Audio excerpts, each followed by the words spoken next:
The headlines: troops kill 2 terrorists and rescue 5 abductees in Zamfara. Gunmen abduct businessman in Jigawa. Social Democratic Party vows to challenge Kogi governorship election outcome. And from the international scene, Liberian President George Weah concedes poll defeat to ex-VP Boakai. Hello and welcome to Trust TV News Update. I am Sumaya Abubakar.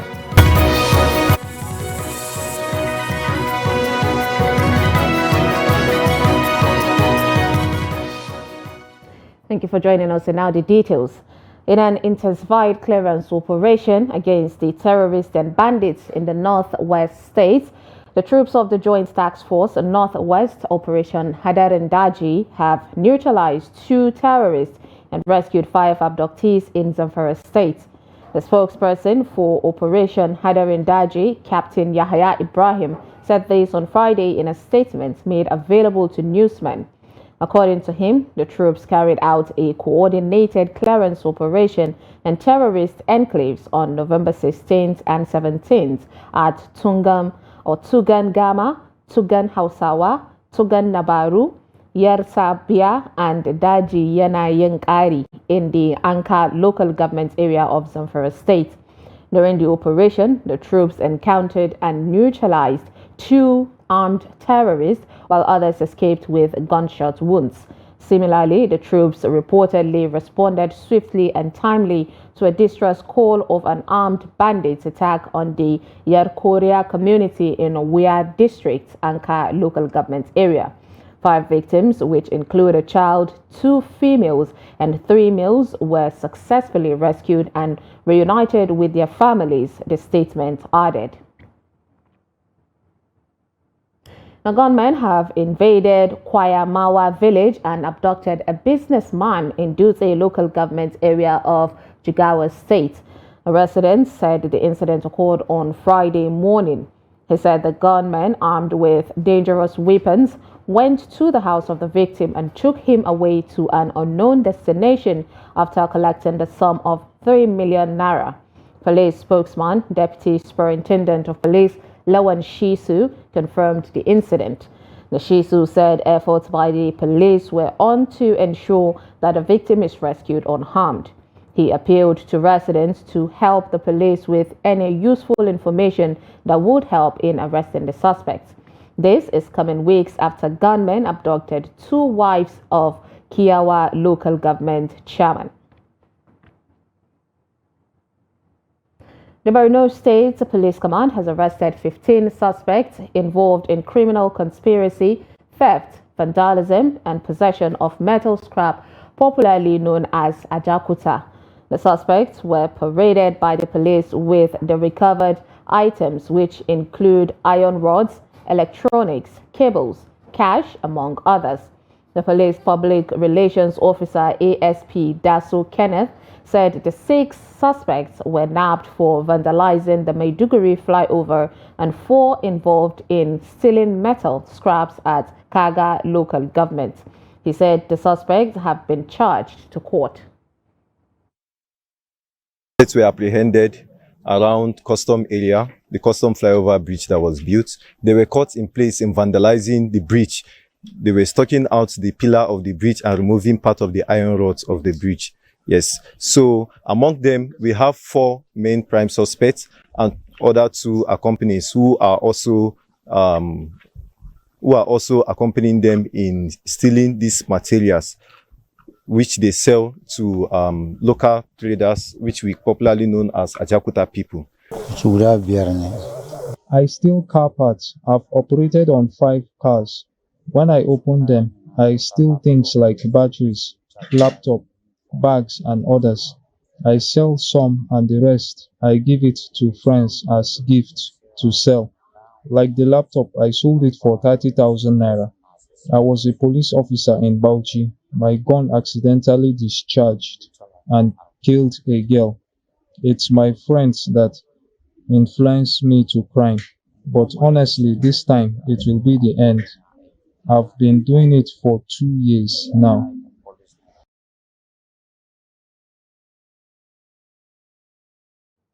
The operatives of the Nigerian police have arrested 4 suspects who allegedly killed a 16-year-old boy in Gombe State. Alamin Ahmadu Mai Shinkafa was brutally murdered and buried in a shallow grave in the bush.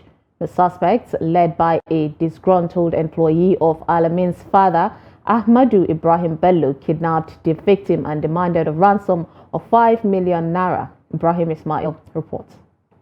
The 4 suspected killers of Alamin Mai Shinkafa ran out of luck as they were apprehended by operatives of the Nigeria Police Force, Gombe State Command.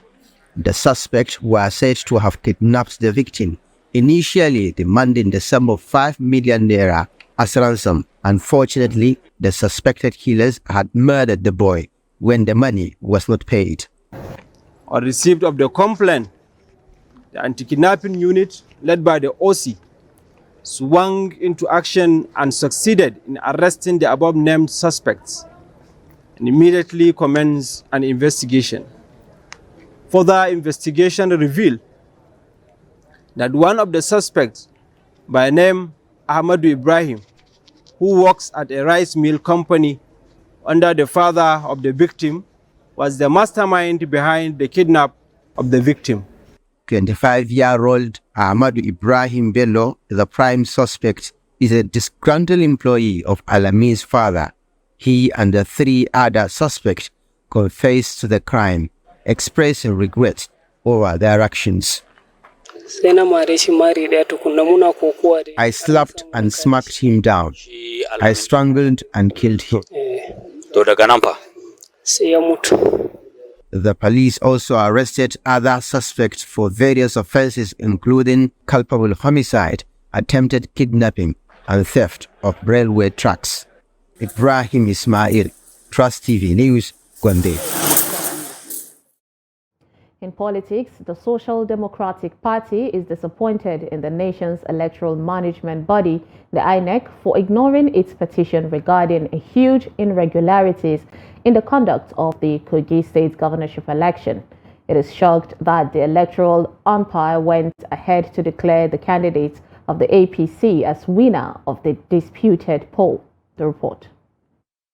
The SDP is disappointed in the nation's electoral management body, INEC, for ignoring its petition regarding huge irregularities in the conduct of the Kogi State governorship election. It is shocked that the electoral umpire went ahead to declare the candidate of APC as winner of the disputed poll. We in SDP, we disagree,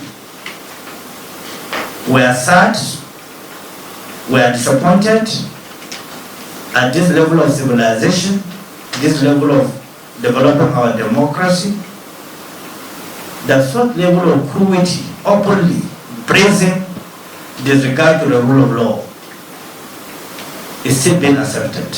The party says it has documented evidence to back its claim of irregularities that characterized the election. And this is why it formally applied to INEC for the devices used for the election, calling for the review of the outcome in 3 local government areas of Okene, Okehi and Adabi. What is rational to any, even irrational human being, is the fact that you consider as an institution something went wrong. You told the whole world you are going to look into it. But you did it selectively. You picked few polling units and decided to cancel them. And you allowed the large chunk of the areas where this dubious behavior took place. I really don't know if we are practicing democracy or we are practicing autocracy. The party has also added its voice to the growing concerns over the slide in the nation's democracy and the rule of law, indicating its willingness to join other forces to restore sanity in Nigeria's fragile democratic trajectory. Shapir Suleiman, Trust TV News, Abuja.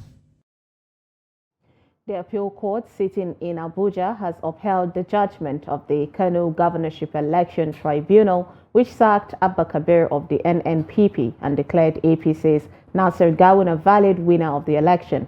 In a unanimous judgment read by Justice M.A. Adome, The appellate court held that Abba Kabir was not a valid candidate of the NNPP at the time of the governorship election, while chiding the lower court for not disqualifying the appellant in the first instance. Trust TV's Shafiu Suleiman reports.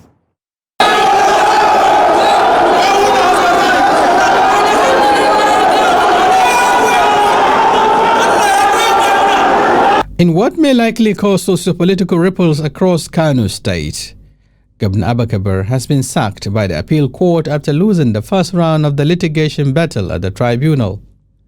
The tribunal has invalidated his 165,663 votes to declare Yusuf Gawuna of APC authentic winner of the poll. Delivering judgment on the 9 issues for determination by the appellant Abba Kabir, the appellate court panel of justices held that the lower tribunal was right to have found and deducted the unsigned NNPP candidates' votes, right in admitting the certified true copies of the result as evidence. It went further to question the tribunal's inability to disqualify Abba Kabir on grounds that he was not a member of the NNPP at the time of the election in contravention of certain sections of the Constitution. The Court of Appeal agreed with the decision of the tribunal to deduct the 165,000 invalid votes that were cast in favor of NNPP. We have stated it even before we filed the petition that the NNPP did not win by a majority of the valid votes, and also NNPP did not have a valid candidate. Today we have been justified. The Court of Appeal has upheld our argument. All the 3 appeals filed by Abba Kabir Yusuf, NNPP and INEC has been dismissed, and of course our cross appeal has been upheld. The appellate court strongly cautioned political parties against subverting provisions of the Constitution in party internal affairs with impunity, while awarding 1 million naira fine against the appellant. Shafiu Suleiman, Trust TV News, Abuja. The national chairman of the All Progressive Congress, the APC, Abdullahi Ganduje, says the Kano State Governor, Abba Yusuf, who was sacked by the appeal court on Friday, will still suffer defeat at the Supreme Court. The immediate past governor of Kano State made the remark while addressing newsmen at his Abuja residence in Asokoro. Recall that the appeal court sitting in Abuja on Friday upheld the verdict of the Kano State Governorship Election Petition Tribunal, which earlier nullified the election of Governor Yusuf of the New Nigeria People's Party, the NNPP. The court declared that the APC candidate, Nasiru Gawuna, was the true winner of the March 18th governorship election in Kano. The governor, while reacting to the appeal court's verdict, expressed optimism that he would reclaim his victory at the apex court. But Ganduje, who was elated by the appeal court's ruling, vowed that the APC candidate will still win at the Supreme Court. You're watching News Updates on Trust TV. Coming up, get-rich-quick syndrome raises concerns amongst Benue residents. This and more after the break. Stay with us.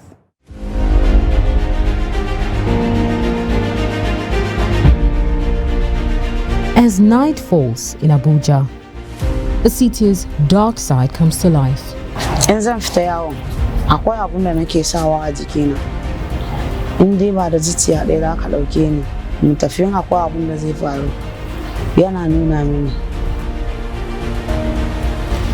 The speedy underworld of commercial sex work is flourishing in Nigeria's capital city. Despite the dangers and health hazards, young women join the trade every day in hopes of earning quick money and a life of luxury. Every day when I wake up, I used to ask myself, why am I doing this kind of thing? If I see myself on the street, I used to shed tears every day. They say their families have no idea what they do, while their tears suggest some remorse, maybe pain and even regret. These ladies hope others will learn from their story.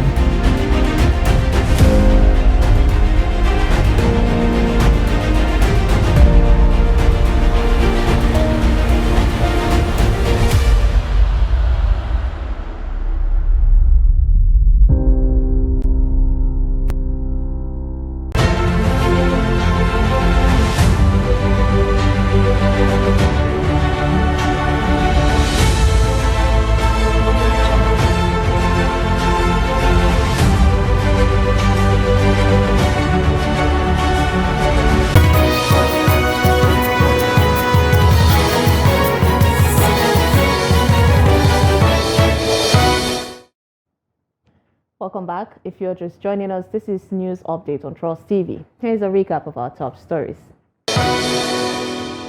Troops kill 2 terrorists and rescue 5 abductees in Zamfara.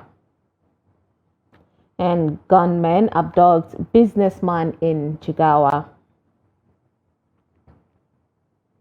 Now moving on to more stories.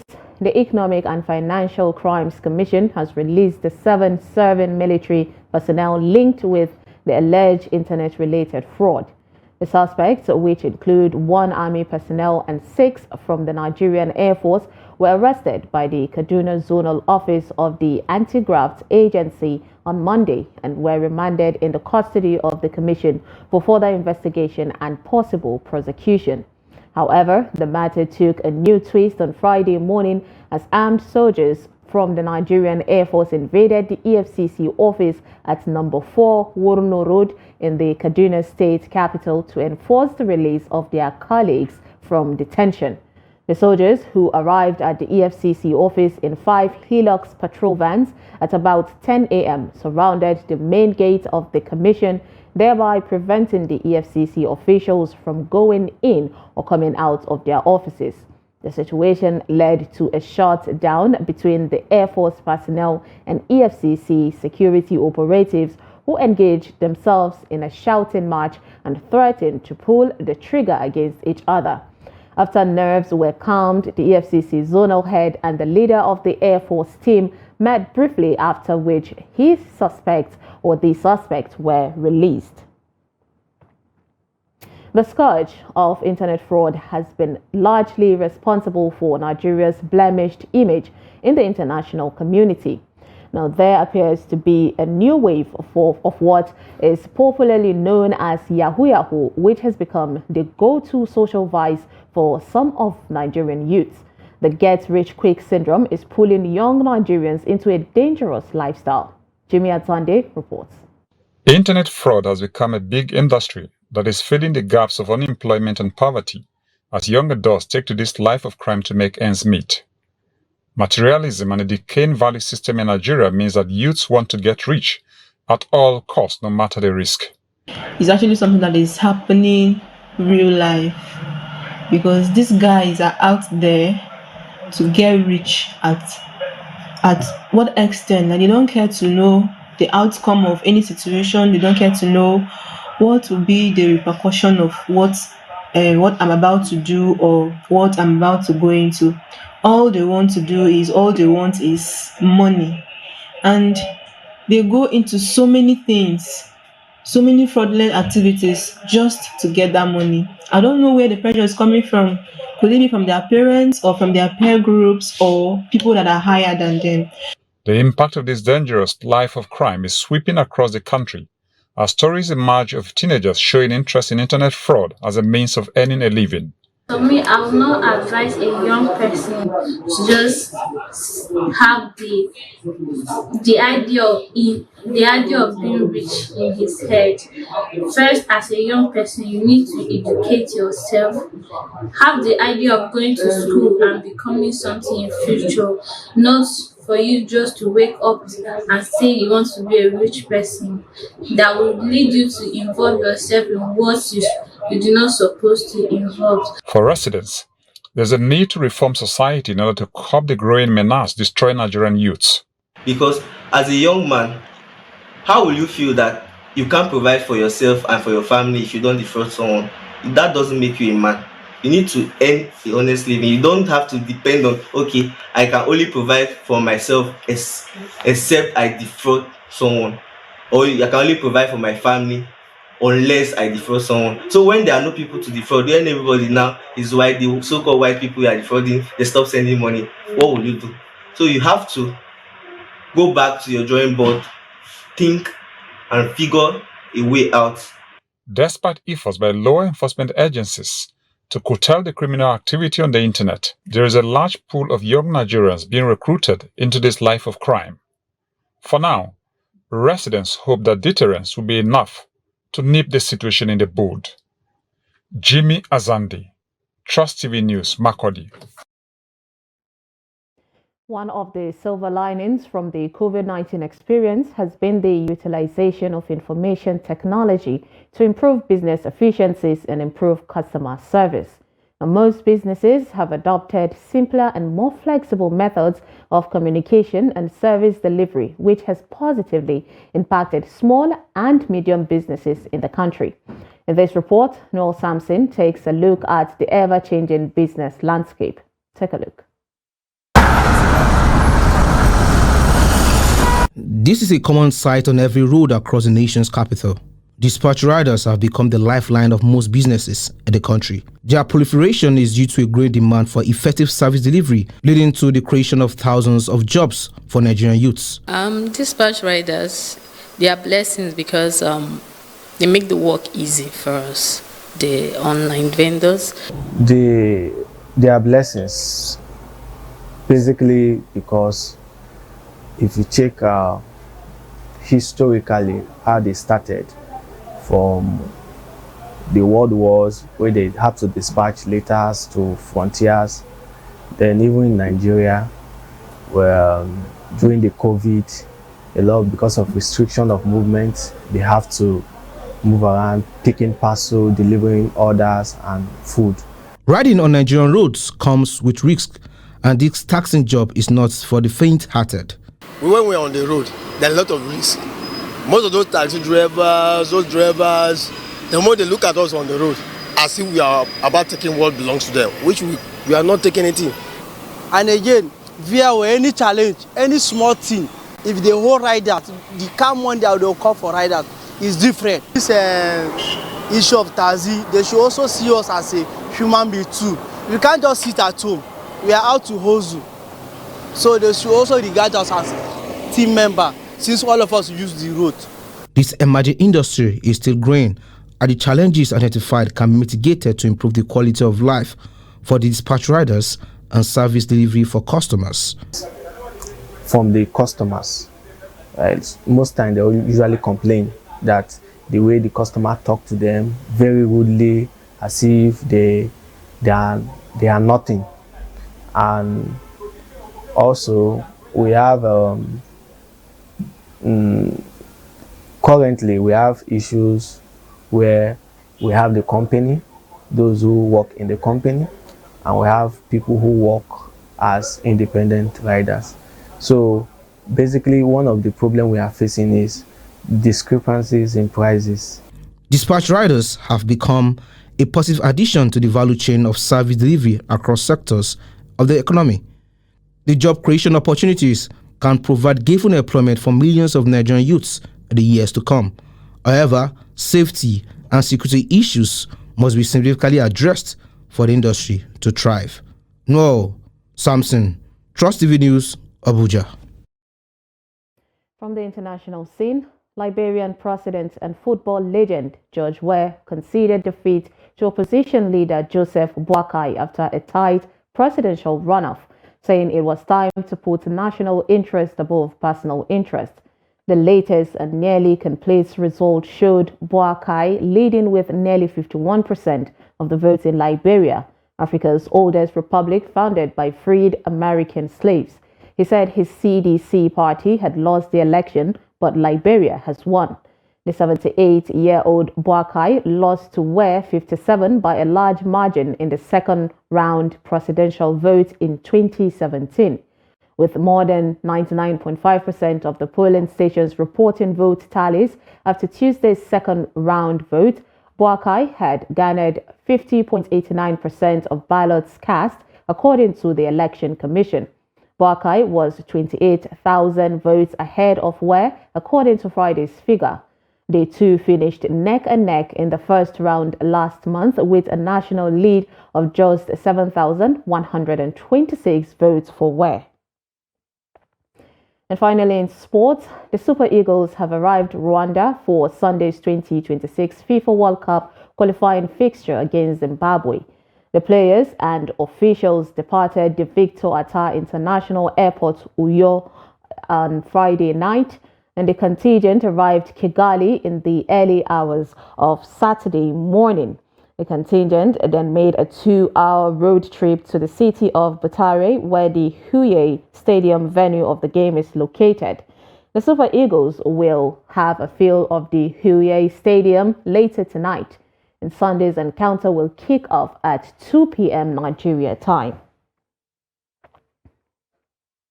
And with that, we wrap up news updates on Trust TV. Do not forget to follow us across all our social media platforms. Join our YouTube live stream for more news programs and documentaries.